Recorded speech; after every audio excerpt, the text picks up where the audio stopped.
Good morning children. आज हम फिर से एक कॉम्पोजिशन करेंगे। ठीक है, आज मैं आपको 4 टाइप वाला जो कॉम्पोजिशन हो रहा है वो हमें बता रही है। इसका हम लोग ने पहले भी चर्चा की है कि हमें 5 तरह के कॉम्पोजिशन सीखना, जिसमें हमने डिस्क्रिप्टिव वाला सीखा है, कल्पनात्मक वाला सीखा है, पक्ष में और विपक्ष वाला सीखा है। ठीक है, और मुहावरे वाला भी मैंने आपको बताया है। ठीक है, आज उसी टाइप वाला जो है हम कॉम्पोजिशन आज करेंगे। ठीक है, तो इसके लिए मैंने एक क्वेश्चन लिया है ताकि आपको अच्छी से तरह समझ में आए कि आपको इस कॉम्पोजिशन को कैसे लिखना है। तो एक कहानी लिखिए जिसका आधार निम्नलिखित उक्ति हो, परिश्रम ही सफलता का सोपान है। तो मतलब आपको जो एक कहानी लिखना है जो इस उक्ति के आधार पर आधारित हो। कभी कभी क्या होता है, एक कहानी या घटना ऐसा भी जोड़ दिया जाता है, तो उस समय आप कहानी भी लिख सकते हैं या कोई घटना भी लिख सकते हैं जिसका पूरा संबंध जो है इस उक्ति से होना चाहिए। ठीक है, या फिर कभी कभी ऐसा भी लिखा जाता है कि एक मौलिक कहानी लिखिए। ठीक है, ऐसा भी दिया जाता है। मौलिक कहानी माने जो आपकी खुद की बनाई हुई कहानी। अब हम लोग कोई बहुत बड़े महान राइटर तो है ही नहीं कि हम लोग कहानी लिखने बैठ जाए। ठीक है, तब हम लोग क्या करते हैं, हमने कोई कहानी आता है तो हम केवल उसके पात्रों को नाम को चेंज करके, उसकी थोड़ी घटनाओं को चेंज करके उसे अपनी कहानी के रूप में बना सकते हैं। ठीक है ना, तो ये इस तरह से क्वेश्चन था। लेकिन यहाँ पर सिर्फ कहानी पूछा है तो आपको सिर्फ कहानी लिखना है। ठीक है, तो यहाँ पर देखिए, परिश्रम ही सफलता का सोपान है। तो यहाँ पर मैंने 2 पॉइंट लिखा है कि आपको सबसे पहले इस कॉम्पोजिशन को लिखने के लिए इस मुहावरे का अर्थ को एक्सप्लेन करना पड़ेगा। फिर एक ऐसी कहानी लिखना पड़ेगी जिसका पूरा का पूरा संबंध जो है इस मुहावरे पर आधारित, जो इस मुहावरे को बिल्कुल सिद्ध करता हो। ठीक है, पूरा कहानी में भी और इसका एंड भी जो है इस मुहावरे से ही हो रहा हो। ठीक है, तो मैं आपको बता देती हूँ, मैं एक स्टोरी बता रही हूँ आपको। ठीक है, आप सुनिएगा ध्यान से, लेकिन उस स्टोरी को आपको कॉपी नहीं करना है। आप जब स्टोरी लिखेंगे तो आप अपना स्टोरी लिखेंगे, मेरे स्टोरी को आपको कॉपी नहीं करना है। ठीक है, ये नहीं कि मिस आपने कहा कि मैं पात्रों के नाम बदल दूँ और थोड़ा सा घटना, वैसा भी नहीं करना है। अपना खुद सा कुछ अलग सा स्टोरी आप लोग बनाइएगा। ठीक है, तो यहाँ पर जो है, तो हम लोग प्रारंभ करते हैं। देखिए यहाँ पर 250 वर्ड्स दिया गया है, मतलब आपको वर्ड्स का ध्यान जरूर रखना है। कहने का मतलब है कि 250 वर्ड्स होना चाहिए, उससे कम आपको नहीं करना है, भले ही थोड़ा सा ज़्यादा हो जाए तो चल सकता है। और 15 मार्क्स है। ठीक है, 250 वर्ड्स 15 मार्क्स। तो चलते हैं अब कॉम्पोजिशन लिखने के लिए। तो देखिए, सबसे पहले क्या करना है, आपको इस उक्ति का अर्थ लिखना है। परिश्रम ही सफलता का सोपान है। ठीक है, इसका अर्थ आपको बताना होगा। कैसे लिखेंगे, परिश्रम ही सफलता का सोपान, सोपान मतलब होता है सीढ़ी। ठीक है का अर्थ है कि परिश्रम ही सफलता तक पहुंचने की प्रथम सीढ़ी है। अर्थात कहने का मतलब है कि परिश्रम के द्वारा ही हम जीवन के हर क्षेत्र में सफलता प्राप्त कर सकते हैं। मतलब परिश्रम ही वह एक सीढ़ी है जिसके द्वारा हम सफलता तक पहुंच सकते हैं। ठीक है, तो ये आपने मीनिंग लिखा। अब उसके बाद में दूसरा लाइन जो है वो भी वेरी इंपॉर्टेंट है।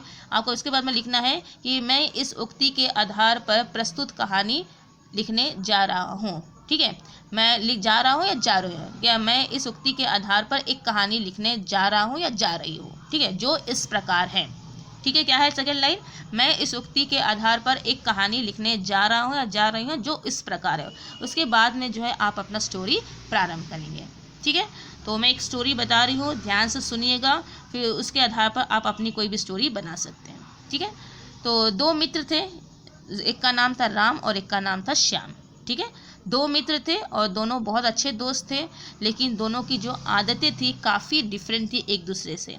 जो राम था वो बहुत ही धार्मिक था, दयालु था, परिश्रमी था, परिश्रम करके जो वो अपना जीवन यापन करता था। लेकिन वहीं पर जो श्याम था वो चोरी करता था। ठीक है, डाका डालता था, लोगों के साथ में गलत व्यवहार करता था। ठीक है, तो ये उसका स्वभाव था। तो जो राम था वो अपने मित्र के इस व्यवहार से बहुत ही दुखी था। एक अच्छा मित्र होने के नाते उसने हमेशा अपने मित्र श्याम को समझाया कि तुम ये सब गलत काम छोड़ दो, परिश्रम करके जीवन जियो। लेकिन वो परिश्रम नहीं करना चाहता था। ठीक है, उसको जो है परिश्रम करना क्या नहीं करना, मैंने क्या जो सामान्य जो जीवन होता है, जो जिसमें हम लोग परिश्रम खाते हो रहे, ये चोरी चला करना ही उसको बहुत पसंद आता था। ठीक है, तो बहुत प्रयत्न किया राम ने, लेकिन वो श्याम को सुधार नहीं पाया। तो एक दिन वो बहुत चिंतित हो गया। अब एक मित्र है तो थोड़ा सा उसको चिंता तो होगी कि मेरा मित्र जो गलत रास्ते में जा रहा है, उसका तो दुष्परिणाम होता ही है, गलत रास्ते में जाने का तो दुष्परिणाम होता है। जब मुझे मालूम है तो मुझे तो अपने मित्र को रोकना होगा, ऐसा वो सोचने लगा। ठीक है, तो एक दिन क्या किया, राम जो है जो भगवान के मंदिर में जाता है ताकि वो अपने मित्र के लिए प्रार्थना कर सके, तो भगवान से आशीर्वाद मांग सके कि उसका मित्र जो है सही रास्ते पर आ जाए। तो वो मंदिर पहुंचता है और मंदिर पहुंचकर जो है भगवान से प्रार्थना करने लगता है कि तभी उसका दिमाग में ये बात आती है कि जो श्याम जो है वो चोरी उरी करता है, लेकिन उसके जीवन में हर तरह की सुविधाएं हैं, ठीक है। और मैं यहाँ पर दिन भर भगवान के सामने ही ये सब बातें उसके दिमाग में आने लगती है, किसके दिमाग में, राम के मन में, ठीक है।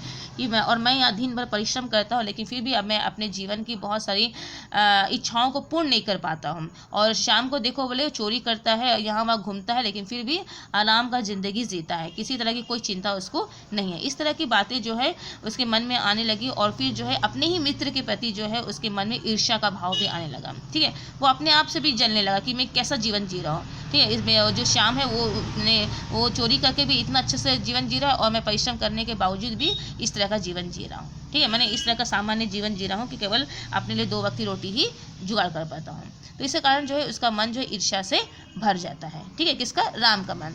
तो वहीं पर दिखाया गया है जो श्याम था वो तो चोरी करना और फिर उसका लूटना या फिर दूसरे काम करना में, ये सब में ही उसका मन लगता था, ठीक है। और ये सब करके जो है उसको बहुत आनंद भी आता था। तो एक दिन क्या हुआ कि वो एक रास्ते से जा रहा था, अपने मन में ही अपने आप में मग्न होकर जो है श्याम जो है एक रास्ते से जा रहा था।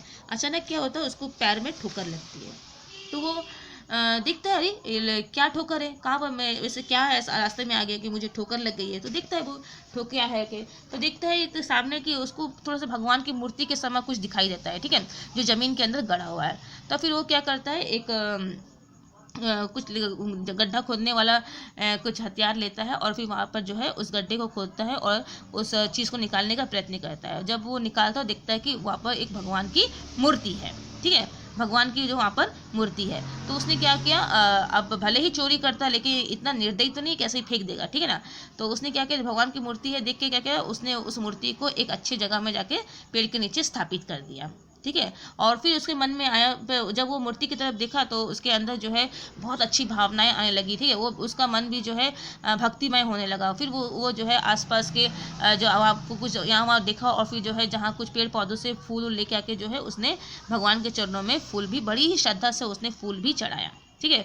और उसके बाद में जो है भगवान से प्रार्थना भी करने लगा। तो जब ऐसा सब कुछ कर रहा था, ठीक है, कि उस गड्ढा को खोदा, फिर उसको साफ़ किया, मूर्ति को भी साफ़ भी करता है, ठीक है, अच्छे से धोता है, साफ़ करता है, देखता है कि बहुत ही सुंदर जो है मूर्ति है, हनुमान जी की मूर्ति है, ठीक है।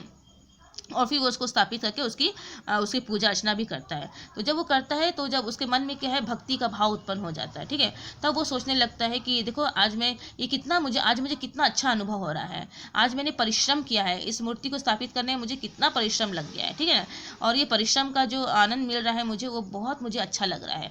ऐसा तो मैं चोरी करने के पश्चात भी मुझे ऐसा अनुभव नहीं होता, लेकिन आज मुझे बहुत अच्छा अनुभव हो रहा है, ठीक है। तो फिर वो समझने लगता, फिर उसको अपने दोस्त की बात याद आने लगती है राम की, कि राम हमेशा मुझे बोलता है कि परिश्रम करना चाहिए, परिश्रम करने से ही हम जीवन में सफल हो जाते हैं, ठीक है, हर तरह की चीज़ों को हम प्राप्त कर सकते हैं, हाँ। तो ये बातें जो उसके दिमाग में आने लगी, ठीक है। और फिर वो सोचने लगा सच में आज मैंने थोड़ा सा परिश्रम किया है इस मूर्ति को निकालने में, फिर स्थापित करने में, तो आज मेरा इतना अच्छा मुझे महसूस हो रहा है। और जब मैं खुद अपने जीवन को बनाने के लिए परिश्रम करूँगा तो शायद मेरे लिए मेरा जो जीवन जो है, मेरा जो मन है वो भी प्रसन्न रहेगा और मेरा हृदय भी प्रसन्न रहेगा, ठीक है। भले ही मैं चोरी करता हूँ लेकिन उसमें मेरा मन हृदय तो कहता है कि चोरी करने के मन तो प्रसन्न नहीं रहता है, ठीक है ना। तो इस तरह से वो सोचने लगा, हाँ। और वो सोचता है कि मैं राम के पास जाऊंगा और राम को धन्यवाद दूंगा और मैं अपने मन की सब बातें जो उसको बताऊंगा। तो ये सोचकर जो है श्याम जो है राम के पास जाता है, ठीक है। और राम के पास पहुंचने के बाद में वो अपनी सारी घटना जो है राम को बताता है। तो जब राम ये बात सुनता है तो वो बहुत खुश होता है कि मेरा मित्र जो है वो सही रास्ते पर आ गया है, वो भी धार्मिक हो गया है, धर्म के रास्ते पर चलने लगा है, वो भी परिश्रम करना चाहता है, हाँ, परिश्रम की रोटी खाना चाहता है, वो दूसरों का अहित करके उनके अधिकार को नहीं छीनना चाहता है, चोरी छपाट भी नहीं करना चाहता है। ये सब सुन के जो है वो बहुत खुश होता है और फिर उसके मन में जो ईर्ष्या का भाव था वो भी समाप्त हो जाता है, ठीक है। जब वो सुनता है कि नहीं ये सब चीज़ गलत है तो उसको भी अनुभव होता है कि मैंने भी जो विचार किया है वो बिल्कुल गलत था और फिर वो सब उस भाव को भी वो त्याग देता है। जब वो सोचता है ना कि मेरा मित्र कितना अच्छा है क्योंकि ये सब काम करके जो है इतना सुखी जीवन जी रहा है और मैं परिश्रम करके जो है ऐसा जीवन जी रहा है, तब उसको भी परिश्रम के महत्व को समझ में आता है। इसलिए राम जो है उस तरह की जो नकारात्मक जो सोच था उसको भी अपने मन से वो निकाल देता है। फिर दोनों मित्र जो है मिलकर जो है परिश्रम करते हैं, हाँ, खेती करते हैं, अनाज उगाते हैं और खूब फिर जो है आराम से अपना जीवन व्यतीत करते हैं। और ऐसा करते करते जो है वो एक दिन दोनों है एक बहुत अच्छे धनवान सेठ बन जाते हैं। परिश्रम का फल उनको ये मिलता है कि वो एक दिन धनवान सेठ मिल जाते हैं। तो जो गाँव के लोग थे, जिस गाँव में वो दोनों मित्र रहते थे, वो गाँव के लोग देखते थे उनको कि ये दोनों मित्र जो है दिन भर परिश्रम करते हैं, ठीक है, और सबके साथ। और आज देखो बोले साधारण सा जो व्यक्ति था, परिश्रम करके 2 वक्त की रोटी कमाता था, आज वो इतना बड़ा धनी व्यक्ति बन गया। तो इसको देखकर जो है सब गांव वाले बोलने लगे। तो ये तो उनके दूसरा एक जो व्यक्ति, जो गांव का ही व्यक्ति बोलने लगता है दूसरे वाले गांव को कि बोले ये तो उनके परिश्रम की सफलता का सोपान है बोले, ठीक है, ये तो पुरस्कार है बोले, उनके परिश्रम का पुरस्कार है जो उनको सफलता के रूप में मिला है। तो इस तरह से जो है सब गांव वाले जो है फिर उनकी प्रशंसा करते हैं और उनके उसके परिश्रम का जो मूल्य है उसको भी समझते हैं और खुद भी वो अपने जीवन में इन सब चीज़ों को ग्रहण करते हैं। इस तरह से इस कहानी के माध्यम से बताया गया है परिश्रम ही सफलता का सबसे बड़ा सीढ़ी है, जिस पर चलकर जो है हम अपने लक्ष्य तक पहुंच पाते हैं, ठीक है। तो इस कहानी में आपने देखा कि किस तरह से परिश्रम को दिखाया गया है, किस तरह से परिश्रम ने दो व्यक्तियों के जीवन को बदल दिया। आई होप कि आपको स्टोरी समझ में आई होगी। इस तरह से आपको स्टोरी को कनेक्ट करना है, ठीक है, जो अंत में जो है आपको परिणाम निकाले कि आपने जो मुहावरा या जो लोकोक्ति है उसको वहाँ पर सिद्ध किया है, ठीक है। तो आप ये तो मेरा स्टोरी था। आप चाहे तो अपनी बुक से भी देख सकते हैं, मैं भी आपको दिखा भी देती हूँ। आपकी बुक में बहुत सारा अवेलेबल है इस तरह का कॉम्पोजिशन, यदि आप पढ़े तो आपको भी बहुत सारा आइडिया हो जाएगा, ठीक है। ऐसा बात नहीं है कि आप बुक में नहीं है, बुक में भी बहुत सारे है। और बुक से मैंने इसलिए नहीं दिया कोई भी टॉपिक, क्योंकि मुझे मालूम है आप लोग मेहनत नहीं करेंगे, बस बुक का उठा के छाप देंगे और मुझे पोस्ट कर देंगे, ठीक है। ऐसा नहीं करना है। देखिए ये जो है यहाँ पर देख सकते हैं, यहाँ पर दिया हुआ है मन के हारे हार है, मन के जीते जीत है। तो उक्ति के आधार पर देखो यहाँ पर लिखा हुआ है मौलिक कहानी। मौलिक माने जो आपकी अपनी हो, ठीक है। तो मतलब है कि मन के हारे माने आप अपने विचारों से ही हार सकते हैं और आप अपने विचारों से ही जीत सकते हैं, ठीक है। इसी तरह से बहुत सारा है, यहाँ पर पूरा भरा पड़ा हुआ है। ये घर का भेदी लंका ढाए, मन के हार हारे जीते हैं, फिर और बोला आम के आम गुठलियों के दाम, घर का भेदी लंका ढाए। इस तरह से मुहावरे पर आधारित बहुत सारा कहानी आपके बुक में अवेलेबल है। आप वहाँ से भी पढ़िए, वहाँ से भी नॉलेज गेन कीजिए, ठीक है। और इस तरह से बहुत सारा कहानी का आइडिया भी आपको हो जाएगा। तो आप ये लिखिएगा कॉम्पोजिशन और मुझे सेंड कीजिएगा। ये कॉम्पोजिशन मैं जो गूगल फॉर्म में दे रही हूँ, गूगल फॉर्म में ही आपको सबमिट करना है और कहीं सबमिट नहीं करना है, ठीक है। और मैं 5 पेजेस दे रही हूँ उसमें। आई होप कि आपको उसमें कोई असुविधा नहीं हो। अगर कोई भी असुविधा होती है तो मुझे बोलना, फिर मैं पेज की जो नंबर से और भी अधिक बढ़ा दूँगी, ठीक है। लेकिन आप गूगल फॉर्म में ही सबमिट करें, क्योंकि जब हम असेसमेंट करने के समय फिर मेरे दिमाग में नहीं रहता है कि आप लोग उसे इस कॉम्पोजिशन को ग्रुप में भी दिए हैं नहीं दिए हैं, ठीक है ना। कभी कभी मैं भूल भी सकती हूँ, ठीक है। अभी तो फिर भी मैंने ध्यान में रखा है, लेकिन मैं भूल भी सकती हूँ। इसलिए सबसे बेटर है कि आप गूगल फॉर्म को ही मैंने अपलोडिंग वाला में सबमिट करने की कोशिश करना, ठीक है, ताकि सबका एक जगह मौजूद है और मुझे मार्क्स देने में कंफर्टेबल हो, ठीक है। कोई असुविधा होती है तो फिर कोई ऑप्शन ही नहीं है हमारे पास, फिर आपको ग्रुप में देना ही पड़ेगा, ठीक है। ऐसा नहीं है कि आपको किसी चीज़ को मैं मिस कर जाऊंगी, ठीक है, ऐसा कोई। लेकिन थोड़ा सा मेरा कन्वीनियंट के लिए बोल रही थी मैं कि यदि आप गूगल फॉर्म में देते हैं तो थोड़ा सुविधा हो जाती है, ठीक है। अदरवाइज़ कोई प्रॉब्लम होता है तो फिर आप ग्रुप में ही दीजिए, कोई प्रॉब्लम नहीं है, ठीक है। तो आप भी इस मुहावरे पर आधारित एक कहानी लिखिए जो अच्छी हो और जो पूरी तरह से इस उक्ति को जस्टिफाई करे, ठीक है। तो ये आप लिखिए और मुझे सेंड कीजिएगा। आई होप कि आपको कहानी समझ में आया होगा। Thank you.